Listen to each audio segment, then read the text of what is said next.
بسم اللہ الرحمن الرحیم۔ السلام علیکم پیارے دوستو۔ ایک ایسی رات جس رات کے اندر انسانی زندگیوں کے بارے میں بہت اہم فیصلے کیے جائیں گے۔ کون مرے گا، کون جیے گا، اور کون اس دنیا میں ایک نئی زندگی کی شروعات کرے گا، اور کون اس دنیا کو چھوڑ کر اس دنیا کو الوداع کہے گا۔ کون غریب سے امیر بنے گا، اور کس کی زندگی کا زوال شروع ہونے والا ہے، اور کن لوگوں کے نام مردہ لوگوں کی لسٹ میں لکھے جائیں گے۔ پیارے دوستو،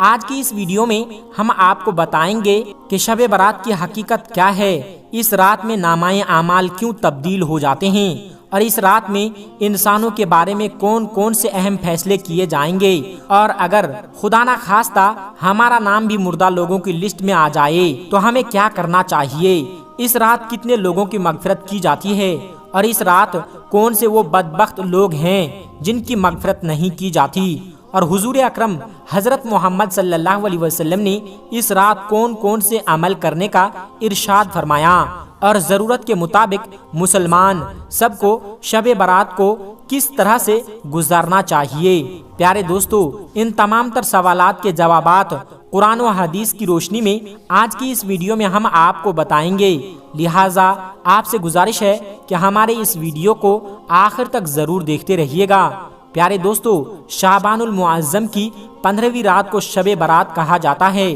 شب برات کہتے ہیں، شب رات کو کہتے ہیں، اور بارات کے معنی ہے بری ہونا، کیونکہ اس رات کو مسلمان توبہ کر کے اور اللہ تبارک و تعالیٰ کی بارگاہ میں اپنے گناہوں کی معافی مانگا کرتے ہیں، اور اللہ تبارک و تعالیٰ کی بارگاہ میں اپنے گناہوں کو چھوڑنے کا اقرار کرتے ہیں، تو اللہ تبارک و تعالیٰ اپنی رحمت کے صدقے بے شمار مسلمانوں کو جہنم سے نجات دیتا ہے۔ اس لیے اس رات کو شب برات کہتے ہیں۔ حضرت عطا بن یسع رضی اللہ تعالی عنہ بیان فرماتے ہیں کہ لیلۃ القدر کے بعد شعبان کی 15ویں رات سب سے افضل رات ہے۔ پیارے دوستو، آپ کو بتاتے چلیں کہ فرشتوں کے لیے اللہ تبارک و تعالیٰ نے عید کا دن مقرر کیا ہے۔ جس طرح کہ اللہ تبارک و تعالیٰ نے زمین پر رہنے والے انسانوں کو 2 عیدیں عطا فرمائیں، اسی طرح اللہ تبارک و تعالیٰ نے آسمان والوں کے لیے بھی 2 عیدیں مقرر کر رکھی ہے، ایک شب برات اور دوسری شب قدر۔ انسان چونکہ 2 عیدیں مناتے ہیں، جبکہ فرشتے یہ دونوں عیدیں رات کو مناتے ہیں۔ اللہ تبارک و تعالیٰ نے ان دونوں راتوں کو فرشتوں کے لیے عید اس لیے مقرر کیا کیونکہ انسان رات کو سو جاتا ہے، جبکہ فرشتے رات کو سوتے نہیں، وہ ہر وقت اللہ تبارک و تعالیٰ کی عبادت میں مصروف رہتے ہیں۔ پیارے دوستو، شب برات کے متعلق اللہ تبارک و تعالیٰ قرآن پاک میں ارشاد فرمایا ہے، قسم ہے اس روشن کتاب کی، بے شک ہم نے اسے برکت والی رات میں اتارا ہے، بے شک ہم ڈر سنانے والے ہیں، اس میں بانٹ دیا جاتا ہے ہر رحمت والا کام۔ اس آیت کریمہ کی تفسیر میں مفسرین لکھتے ہیں کہ اس رات سے مراد شب قدر، شب برات ہیں، اور حضرت اکرمہ رضی اللہ تعالی عنہ اور دیگر مفسرین بیان کرتے ہیں کہ لیلۃ القدر سے مراد شب برات ہیں۔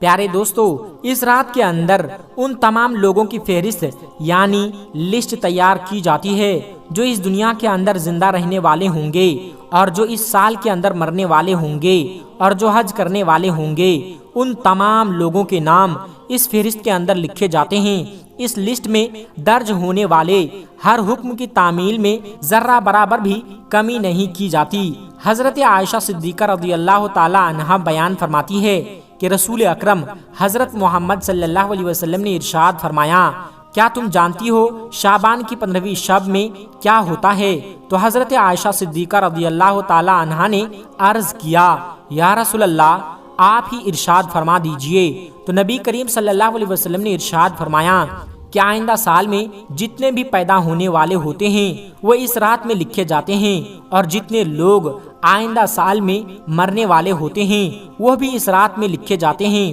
اور اس رات میں لوگوں کے سال بھر کے اعمال اٹھائے جاتے ہیں، اور اس رات میں لوگوں کے رزق مقرر کیا جاتا ہے اور رزق اتارا جاتا ہے۔ حضرت عطا بن یسع رضی اللہ تعالی عنہ بیان فرماتے ہیں کہ شعبان کی 15ویں رات اللہ تبارک و تعالی ملک الموت کو ایک فہرست دے کر حکم فرماتا ہے کہ جن جن لوگوں کے نام اس فہرست یعنی لسٹ میں لکھے ہیں انہی روحوں کو آئندہ سال مقررہ وقت پر یعنی طے کیے گئے وقت پر قبض کرنا۔ پیارے دوستو، اس رات میں لوگوں کی زندگی اور موت کا فیصلہ ہو چکا ہوتا ہے، جبکہ لوگوں کے حالات یہ ہوتے ہیں کہ وہ اپنی دنیا میں مگن ہوتے ہیں۔ کوئی اپنا بینک بیلنس بڑھانے کے چکر میں لگا ہوا ہوتا ہے، تو کوئی اپنی کوٹھی اور بنگلہ تیار کرنے کی کوشش میں لگا ہوا ہوتا ہے، تو کوئی اپنی شادیوں کی تیاری میں لگا ہوا ہوتا ہے، جبکہ وہ نہیں جانتا کہ اس کا نام مردہ لوگوں کی لسٹ میں لکھا جا چکا ہے۔ حضرت عثمان بن محمد رضی اللہ تعالی عنہ سے مروی ہے کہ سرور کائنات حضرت محمد صلی اللہ علیہ وسلم نے ارشاد فرمایا کہ ایک شعبان سے دوسری شعبان تک لوگوں کی زندگی ختم کرنے کا وقت اس رات میں لکھا جاتا ہے، یہاں تک کہ انسان شادی بیاہ کرتا ہے اور اس کے بچے پیدا ہوتے ہیں، حالانکہ اس کا نام مردوں کی فہرست میں لکھا جا چکا ہوتا ہے۔ پیارے دوستو، شب بارات کی ایک بہت بڑی خصوصیت یہ بھی ہے کہ اس رات میں اللہ تبارک و تعالی بے شمار لوگوں کی بخشش فرما دیتا ہے،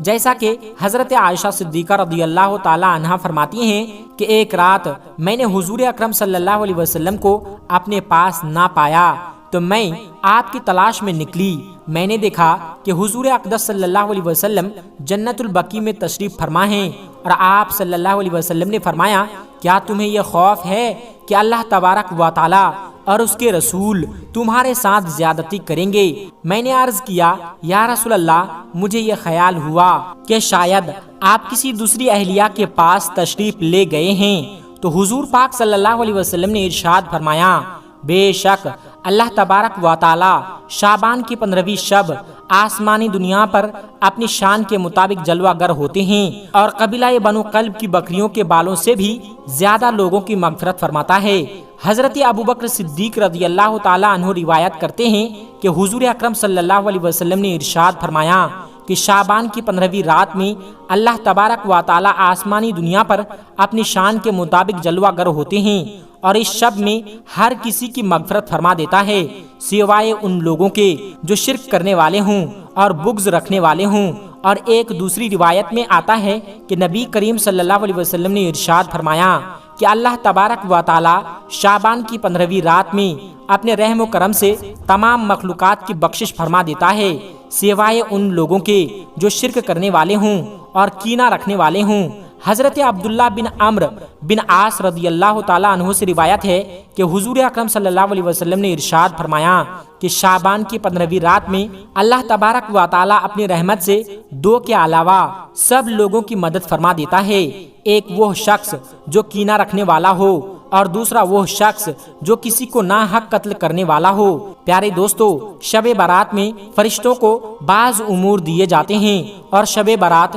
ایک ایسی رات ہے جس میں اللہ تبارک و تعالی مسلمانوں کی مغفرت فرماتا ہے اور دعاؤں کو قبول فرماتا ہے، جیسا کہ حضرت عثمان رضی اللہ تعالی عنہ روایت کرتے ہیں کہ حضور اکرم صلی اللہ علیہ وسلم نے ارشاد فرمایا، جب شعبان کی 15ویں شب آتی ہے تو اللہ تبارک و تعالی کی طرف سے یہ اعلان ہوتا ہے کہ ہے کوئی مغفرت طلب کرنے والا کہ اس کے گناہ بخش دوں، ہے مجھ سے کوئی معافی مانگنے والا کہ اسے عطا کروں۔ اس وقت اللہ تبارک و تعالی سے جو مانگا جائے وہ ملتا ہے، وہ سب کی دعا کو قبول فرماتا ہے، سوائے بدکار عورت اور مشرک شخص کے۔ حضرت علی رضی اللہ تعالی عنہ سے روایت ہے کہ حضرت محمد صلی اللہ علیہ وسلم نے ارشاد فرمایا کہ جب شعبان کی 15ویں رات آتی ہے تو رات کو قیام کرو اور دن کو روزہ رکھو، کیونکہ غروب آفتاب یعنی کہ سورج ڈوبنے کے وقت سے ہی اللہ تبارک و تعالی کی رحمت آسمانی دنیا پر نازل ہو جاتی ہے، اور اللہ تبارک و تعالی ارشاد فرماتا ہے کوئی مغفرت طلب کرنے والا میں اس کو بخش دوں، ہے کوئی رزق مانگنے والا میں اسے رزق دے دوں، ہے کوئی مصیبت زدہ کہ میں اسے مصیبت سے نجات دوں۔ یہ اعلان طلوع فجر یعنی کہ سورج نکلنے کے وقت تک اللہ تبارک و تعالی کی طرف سے ہوتا رہتا ہے۔ پیارے دوستو، حضور اکرم صلی اللہ علیہ وسلم نے ارشاد فرمایا کہ شعبان میرا مہینہ ہے اور رمضان اللہ تبارک و تعالی کا مہینہ ہے۔ روایت میں آتا ہے کہ حضور اکرم صلی اللہ علیہ وسلم ماہ رمضان کے علاوہ شعبان المکرم میں سب سے زیادہ روزے رکھا کرتے تھے،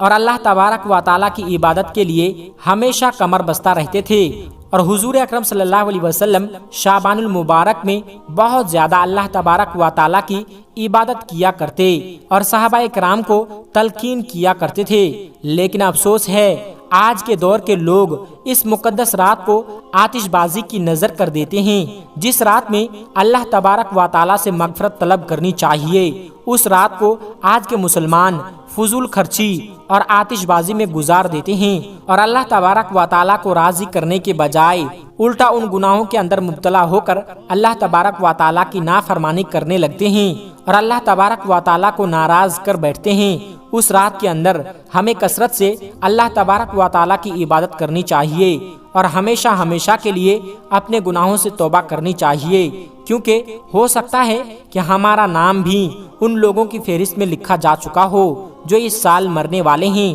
ہمیں چاہیے کہ ہم اپنے تمام گناہوں سے توبہ کریں اور اللہ تبارک و تعالیٰ کی بارگاہ میں اپنے گناہوں کی معافی طلب کریں۔ پیارے دوستو، شب برات کی رات کو اللہ تبارک و تعالیٰ کی بارگاہ میں گزارنا چاہیے اور شب داری کرنی چاہیے، جیسا کہ رسول اکرم صلی اللہ علیہ وسلم خود بھی شب داری کیا کرتے تھے اور دوسروں کو بھی شب داری کرنے کی تلقین فرمایا کرتے تھے، اور اللہ تبارک و تعالیٰ کی عبادت کرنے کا حکم ارشاد فرماتے۔ اللہ تبارک و تعالیٰ سے دعا ہے کہ حضور پاک صلی اللہ علیہ وسلم کے بتائے ہوئے راستے پر چلنے کی توفیق عطا فرمائیں اور حضور پاک صلی اللہ علیہ وسلم کی محبت کے اندر جینا مرنا نصیب فرمائیں، اور اس رات کے صدقے اللہ تبارک و تعالیٰ ہماری اور تمام مسلمانوں کی مغفرت فرمائیں۔ آمین ثم آمین۔ دوستو، آج کی ویڈیو میں بس اتنا ہی، ملتے ہیں ایک پھر نئی ویڈیو کے ساتھ، تب تک آپ اپنا اور اپنوں کا بہت زیادہ خیال رکھیے گا۔ السلام علیکم ورحمۃ اللہ وبرکاتہ۔